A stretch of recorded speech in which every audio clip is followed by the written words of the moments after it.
Hello and welcome to Black Music Footprints, a jazz experience. My name is Mondre Moffett and I am your host. On Black Music Footprints, the overarching idea is to look at and celebrate the musical giants that illuminate our pathway to some new expression. And so right here on Black Music Footprints, we are indeed delighted that you're here. And on today's show, I have in the studio my guest, prolific arranger, prolific composer, and also producer. We have Mr. Titus Robinson. Welcome to the show. Thank you. Well, I don't know. I've been listening to your CD or your EP entitled Quarantine Thoughts and Conversations.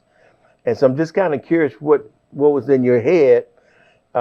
This is some music for those of us who are going through some quarantine blues, I suspect. And so one of the pieces you have JJ and L blues. Let's hear a little bit of that.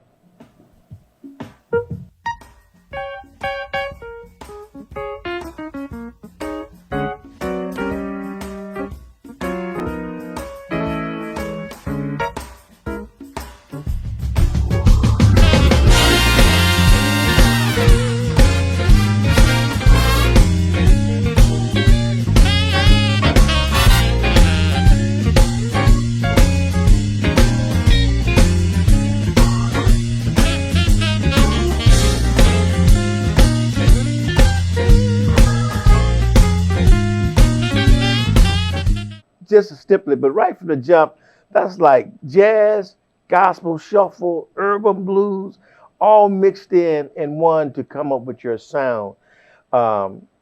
It's kind of like you inventing almost a new genre when I was listening to this particular blues and thinking about the structure. Where does this come from? So JJ&L Blues. Let me just start with the with catching you up on speed on the EP. So it started last year during the pandemic, and I had to use music as my escape from being stuck in the house and quarantined at home with seemingly nothing to do. And so I went from extremes of cooking, cleaning, rearranging my crib, and finally, I had an old vintage piano in my garage, and I just went out in the garage and I would go out there and play early in the mornings, late at night. And so eventually I said, you know what, I'm coming up with these cool ideas, and let me just take my phone and record a few of them. And so one thing led to another. I came up with these ideas, probably about 8 or 9 songs. And I just ended up taking my computer outside and some studio equipment into my garage, and I set up shop out there for a couple of months. And I arranged and edited and, got the music sitting how I wanted to sit. And then I just started sending it out to my friends in various cities to record their parts to. And so I titled it Quarantine Thoughts and Conversations because it was unique, because at this point, with everybody being stuck in the house during the pandemic and just at home, it kept you away from actually being into rehearsals with musicians, jam sessions, studio sessions. So we had to kind of have these share these ideas and these thoughts through the internet and sending each other files and stuff. So JJ&L Blues was one of the songs that came about. I have an inspiration from my uncle who was passed away a couple of years ago, and his name was Lavelle. My grandfather's name was Joe, and the guitar player that we grew up with in our church in Chicago his name was Johnny. So there's influences from Joe Lacey, Johnny Harris, and then my uncle Lavelle. So I titled it JJ and L, all of their initials, Joe, Johnny, and Lavelle, JJ&L Blues. And this song has influenced my uncle, gospel player, songwriter, and he played piano and organ. So there are certain things that I do musically that I envisioned that my uncle would have played. My grandfather, of course, he was a sax player, and the sax player that I got on there, those are things that I feel like my grandfather would play. So that's how that song was birthed, and so I named it JJ&L Blues. Very personal statement. And so, talk a little bit about your influences. You mentioned Chicago. Where you're from. Who are some of your earlier influences? Now, before you respond to that question, I first met you at St. Stephen Baptist Church, and you came up and played piano on a piece during a Christmas, program, Christmas holiday season. And you were so phenomenal the way you came in and orchestrated and voiced everything. I was like, who is this guy? I said, hey, I need to be able to contact you. So I just assumed that you were just a gospel player. But give me a little bit about what's your story? So I grew up in a Pentecostal church, and I had always had an attachment, and I was always intrigued with the sound of an organ. And so I started off as a drummer. I started off playing drums, but my ear always gravitated towards listening to people play the organ, watching them play the pedals, looking at them pull the stops, and change it and make all these different sounds out of an organ. So my influence obviously is church and gospel, but I was always intrigued with the sound of jazz and blues. And so, my uncle Lavelle was probably one of my first inspirations, who I always listened to because we was forced to go to church with him every Sunday. And he played at probably about 5 or 6 different churches in Chicago. So wow, we would go from service to service. We would start early in the morning, and we would go all the way until late in the evening. Mm-hmm. And so he was, one of my biggest influence because I got to hear a lot of, traditional gospel, but also contemporary gospel at that time. Then I was kind of connected and introduced to jazz fusion. And the Yellow Jackets became one of my favorite bands, along with Dave Weckl, and the Brecker Brothers, Chick Corea. So I started really listening to a lot of this stuff before I was even, had a vocabulary to try to figure out some of the stuff that was being played. So that's pretty much, my inspiration, and where I kind of pull from is, the Yellow Jackets, again, Dave Weckl, and I like big band. Wow. I can hear that in this recording. And actually a drummer for the Yellow Jackets, William Kennedy, he and I had a band together before the Yellow Jackets. Wow. In Oakland, California. Wow. His brother played with Larry Graham, I think. Yes. Okay. Hirsch, what's his name? His brother's name was a bassist. But William Kennedy still with the Yellow Jackets today. Yeah. Yeah. So and so when did you move from, you were a drummer, and so you started playing keyboards? So that's what's happened. Like, and it's crazy because when I started off playing drums, but in middle school I actually played trombone. Played in the school band, and I was a trombone player. I played trombone probably until I was a sophomore in high school, along with still playing drums. I didn't make the switch over to keys until I was probably about 15 years old. And I used to cut class at PRP and go sneak to the choir room and play the piano while I was cutting somebody else's class. I'd always get found at the piano. And so I made my transition about when I was about 15 years old and switched over to keys. Let me check out this Club Quarantine.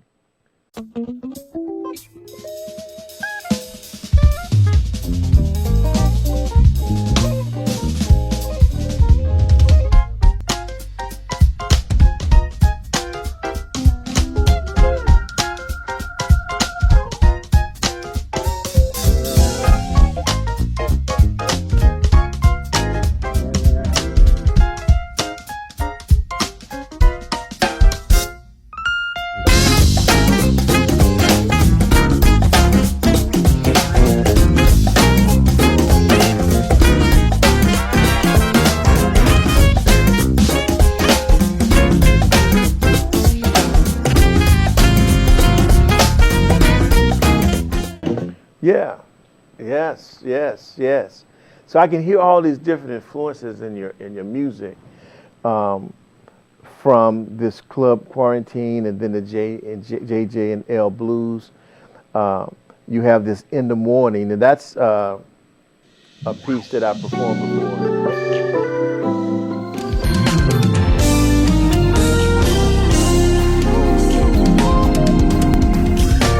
Ain't no need in worrying what the night is gonna bring.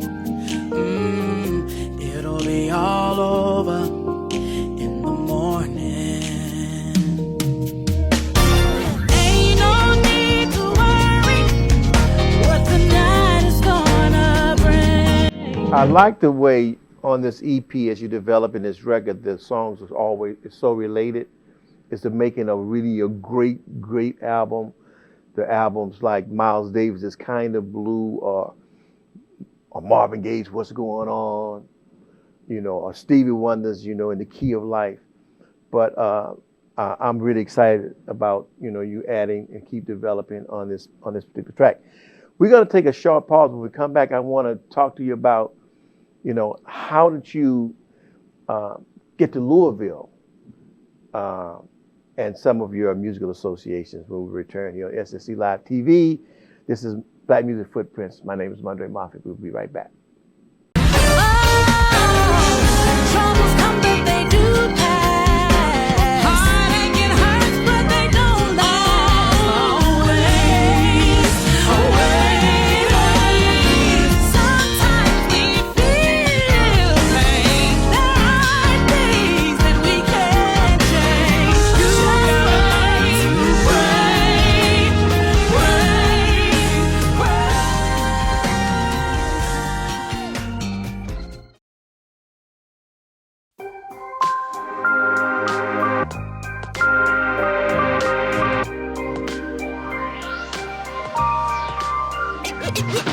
Did you know that the word alma mater comes from the Latin meaning nurturing mother? One of our primary objectives at Simmons College of Kentucky is to nurture late bloomers. So it doesn't matter if you struggle through high school just to graduate, or even if you earn your GED.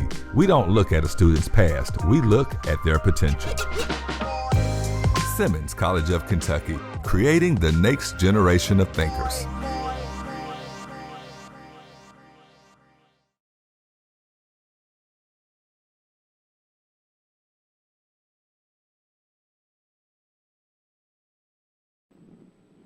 Yes, we welcome back to Black Music Footprints.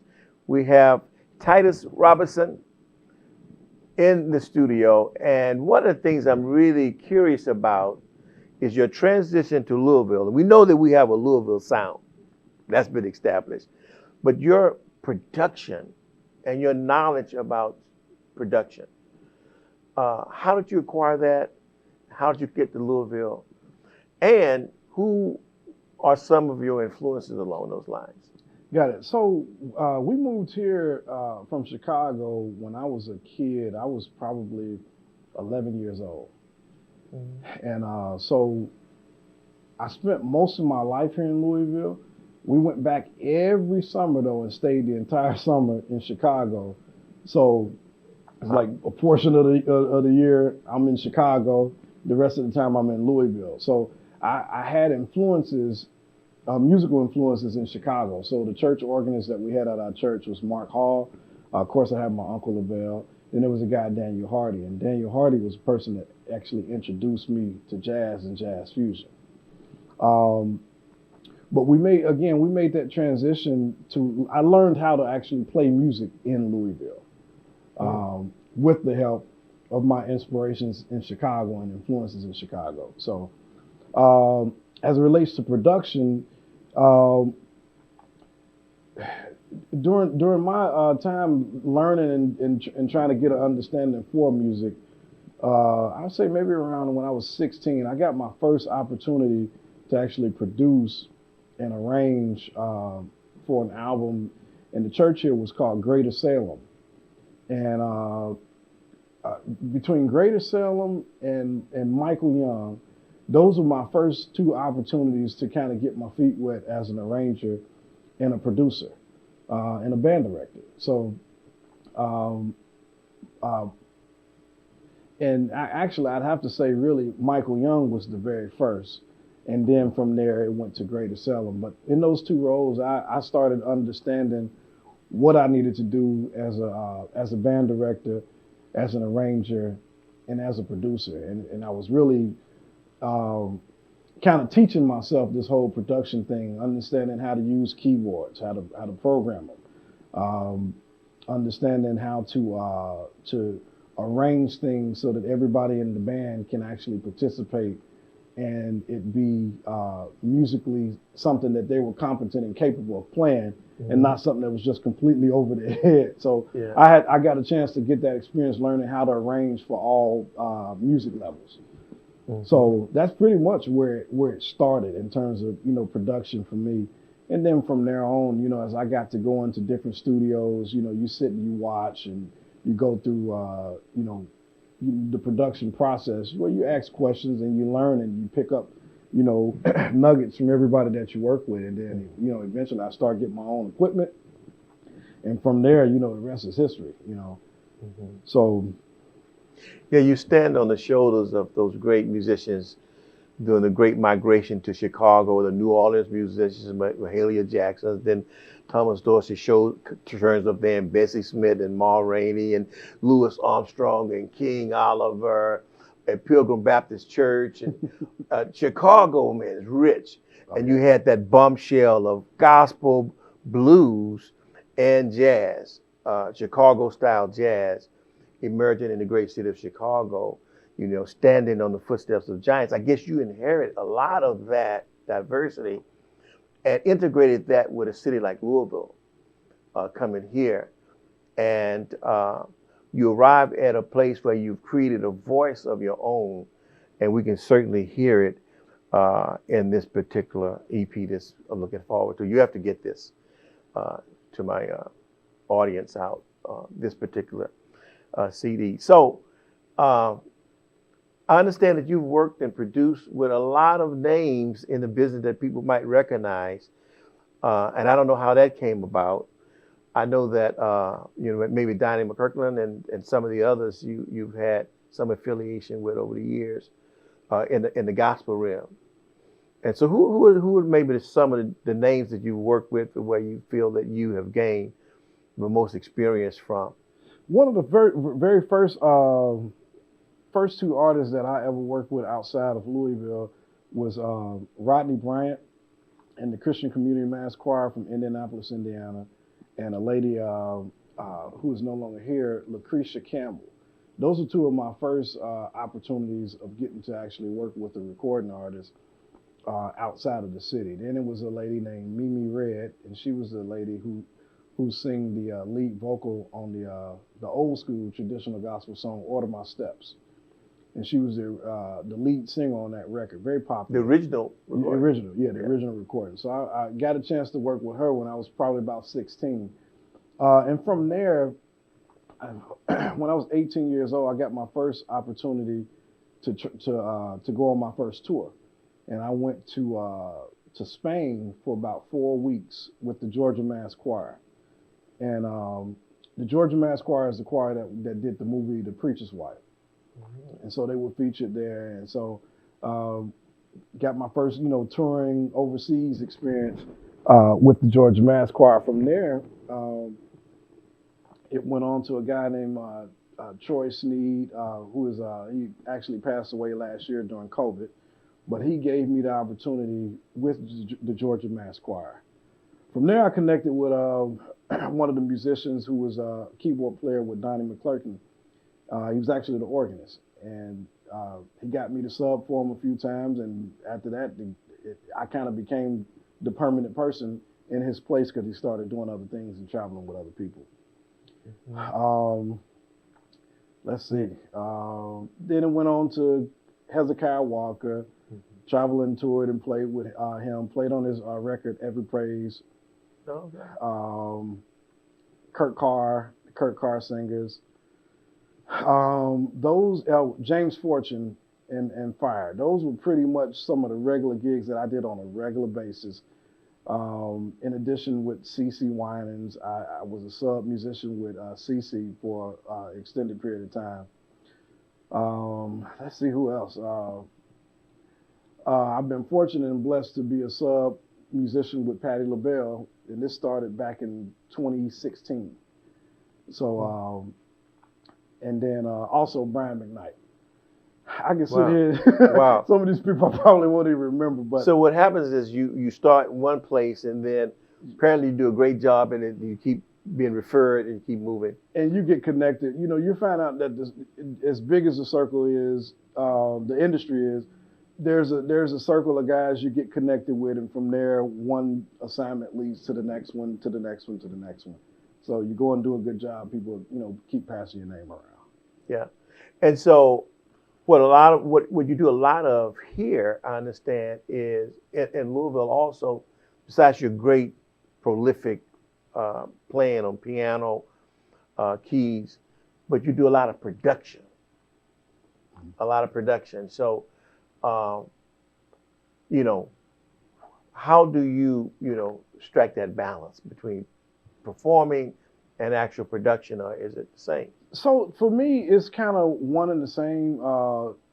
Production, music, it's just different areas. All of it is a production. There's a music side, there's a visual side of video, lighting, and then of course, you have your audio, and then you have the actual production, with the artist or whoever's performing. So I've been attracted to all of this, and been in production roles since I was, 16 years old. On some kind of level, I've been involved with production for a while. So it's a passion of mine. I like, to see things, from beginning to the end as it relates to music and audio, from arranging the music to performing the music, and then to what it sounds like on the final end of it. So, in terms of being an audio engineer at this point, I kind of was forced into it. As a musician, you and a producer, you get exposed to all of these different things, but you go into situations that are just, you go somewhere and the sound is bad. They have bad equipment, Yeah. or things are just, configured wrongly. And what ends up happening is you have to be that person to fix it, and to make sure that, that your portion of the production or the show or the concert, that it goes off correct. So me being in bad situations actually forced me into being an actual audio engineer. And so now, it's just it kind of comes along with the territory. Most situations I walk in, I end up involved with audio in some kind of way. So That's beautiful to hear. yeah. So you take a situation and it's not right, you're part of it, and so you improve it, you make it better. You step in and go beyond the call of duty, in a sense. And that's really a wonderful and great attribute. I really appreciate that. That's what you did for me. On the show that we played, you stepped this, wait a minute, let me go and connect this the way it should be, and it turned out it would be a great show. I want to take a listen to A New Day is Dawning, because that kind of intrigues me. The truth is, we're tired. We're angry. We're tired because of Ahmaud Arbery. We're tired because of George Floyd. We're tired because of Breonna Taylor. We're still tired because of Eric Garner. We're still tired because of Tamir Rice. And it seems like things aren't changing. But I just believe as we march and as we protest, as we make things uncomfortable for privileged people, we want you to know that our hope has not diminished, that our faith has not left. We must first have justice. No justice, no peace.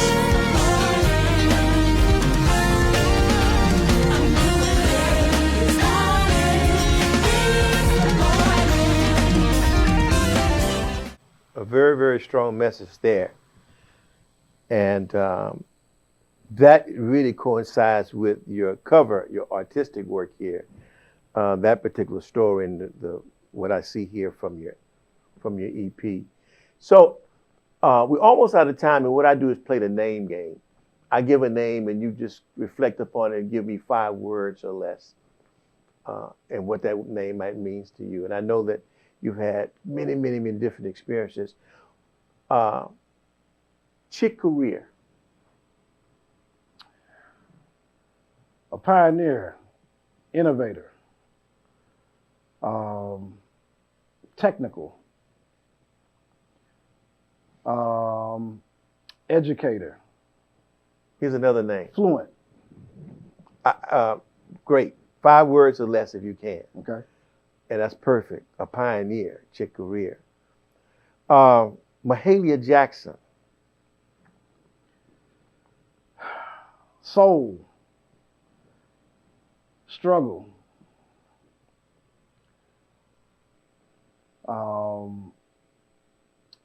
historic, gospel icon. Oh, yes. Well, I want to thank you, Titus, for joining us here on SSC Live TV, where truth, justice, and power always prevail. My name is Mondre Moffett. I want to really thank you for coming in and being a guest on the show. Thanks for having me.